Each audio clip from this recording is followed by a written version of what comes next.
বন্ধুরা, যা গরম পড়েছে, পেট কিন্তু ঠান্ডা তো রাখতেই হবে। দেখো, গরমে যাতে মাথা না গরম হয়ে যায় তার জন্য আমি পেট ঠান্ডা রাখার জন্য আজকে কি রেসিপি বানাচ্ছি তোমাদের সাথে আমি শেয়ার করলাম। তো আগের দিনে আমার অল্প একটু লাউ রাখা ছিল, সে লাউটা আমি কী রান্না করব ভাবতে ভাবতে ভাবলাম আজকে তো নিরামিষ, আজকে একটু লাউ দিয়ে ডালই করে নিই। তো দেখো, সবার প্রথমে লাউটা আমি ছোটো ছোটো করে ডুমো ডুমো করে কেটে নিয়েছিলাম।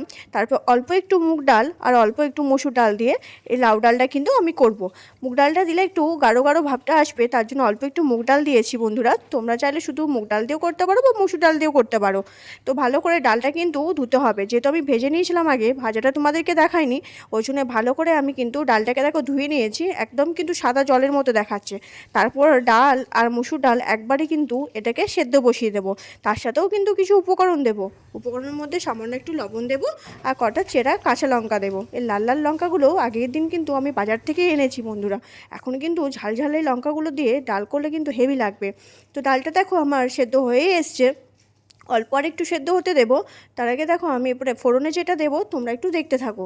ফোড়নের মধ্যে আমি সামান্য একটু সর্ষের তেল আর দিয়েছি গোটা জিরে আর দুটো শুকনো লঙ্কা, আর কিছু দেবো না বন্ধুরা। আর যেহেতু আমি ডালে আগের থেকে হলুদ দিইনি, আগের থেকে হলুদ দিলে কিন্তু ডালটা সেদ্ধ হতে সময় লাগে, এই জন্য আমি হলুদটা পরে দেবো।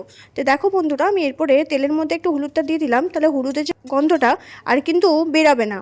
তো এরপরে দেখো আমি ডালটাকেও কিন্তু ঢেলে দেবো।